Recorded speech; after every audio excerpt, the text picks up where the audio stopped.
Satellite images show Russian forces are getting closer to Kyiv and appear to be firing artillery toward residential areas, has reported.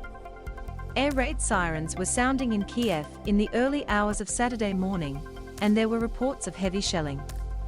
Russian forces eyed cities across the country on Friday and appeared to be regrouping for a possible assault on Kyiv, as Ukrainian President Volodymyr Zelensky said his country had reached a strategic turning point in the conflict. Zelensky accused Russia of hiring ERs from Syria after the Kremlin ramped up efforts to bring in reinforcements from the Middle East.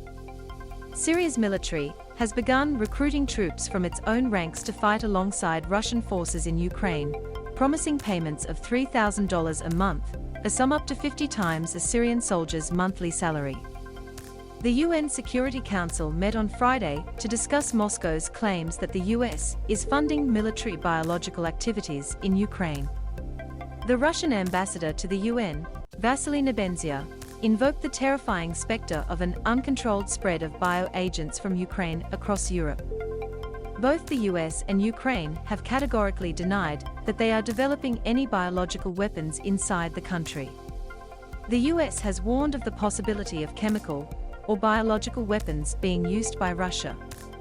Britain and the US have voiced fears Russia could be setting the stage to use a chemical weapon in Ukraine and using its accusations of biolabs as pretext. US Ambassador to the UN, Linda Thomas-Greenfield, said, "Russia has a track record of falsely accusing other countries of the very violations that Russia itself is perpetrating." Russian airstrikes hit 3 cities in Ukraine on Friday, including 2 in the country's west, as the scope of its military offensive widened.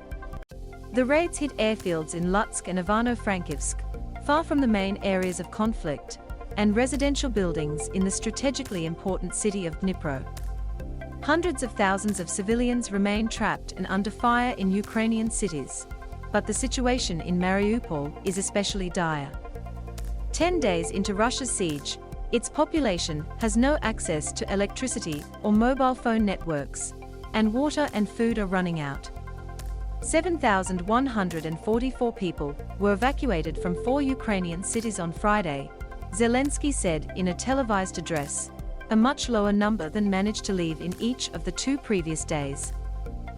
Zelensky accused Russia of refusing to allow people out of Mariupol, and said Ukraine would try again to deliver food and medicines there on Saturday.